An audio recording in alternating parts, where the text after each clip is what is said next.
শুনি সবার কমেন্টে বলে, তো আমাকে তো কেউ বলেন। ব্যবসাটা আমার, কাস্টমার আমার, যে খাবে তার টাকা, তা বলবে কাকে? আজকে তো বেচাকেনা হয়ে গেল, এবার তো খিদে টিদেও পেয়েছে নিশ্চয়ই।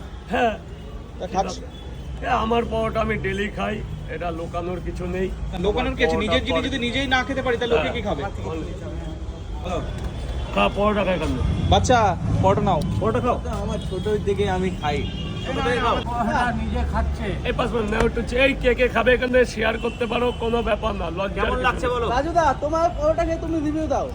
আমার কাছে দাদা, আমি 14 বছর ধরে এই পরোটাই আমার সকালের সঙ্গী।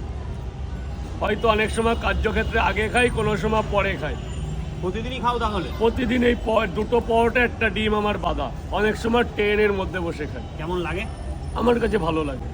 আমার জিনিস বলতে না, আমি যেদিন বাড়িতে ছুটি করি আমার এই পরোটাই লাগে, যার পরোটা হোক। আচ্ছা আচ্ছা, মানে ছুটিতে থাকলেও কোনো না কোনো দোকানের পরোটা খাও? হ্যাঁ। রাজুদা, আমার একটাই কথা, অনেকেই বলছে তোমার পরোটার দাম বাড়িয়েছো, কিন্তু একটু সাইজটা দেখাও। এই সাইজটা অনেক বড়, যেটা হচ্ছে এই শিয়ালদা অঞ্চলে এই এরকম সাইজে কেউ বিক্রি করছে না। আমি দেখেছি যারা 3টে এখনো 20 টাকায় বিক্রি করছে। দেখো দাদা, দ্রব্যমূল্য যা, তা আমি ওই মালটা দুটোর জায়গায় 3টে করি, 3টেরটা 2টো করেছি। তা আমাকে কিন্তু এখনো আমার কাস্টমার কিছু বলেন, শুনি সবার কমেন্টে বলে, তো আমাকে তো কেউ বলেন। হ্যাঁ, সেটাই। ব্যবসাটা আমার, কাস্টমার আমার, যে খাবে তার টাকা, তা বলবে কাকে?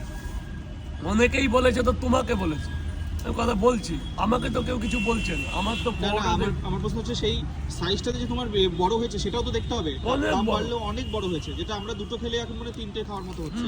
সেটাই আমি বলতে চাইছি। রাজুদা, আপেলও নিয়েছো তাই তো? ডিম।